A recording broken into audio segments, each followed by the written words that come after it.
16 январь таң эрте поликлиниканын журналисти Тыныстан Асыпбек дагы үйүндө тинтүү жүргүзүлүп, ийинге жеткирилди.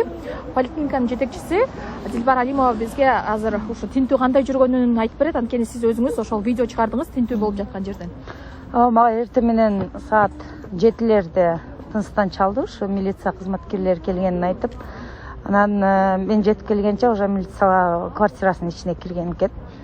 Кирип тинтүү жүргүзүшүптүр. Ошо массалык башаламандыкты уюштуруу беренеси боюнча кылмыш иши бар. Ошонун алкагында тинтүү жүрүп атат деп айтышыптыр. Анан ал жерден ошо үйүн тинтип, банковский карталарын, документтерин алып кетиптир.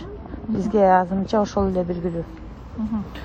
Негизи техникасы, телефондору, ноутбуктары өзүнүн жанында эле. Мисалы башка кызматкерлердин ошол техникасын алып кетиптир да. Аны мен ошо өзүнөн тактаганга жетишпей калдым. Өзүндө эле же кайсыл жакта эле. Анан эмнелерди алды, банковский карталардын документтерин дегенде эле угуп калдым да. Техникасы боюнча маалыматым жок.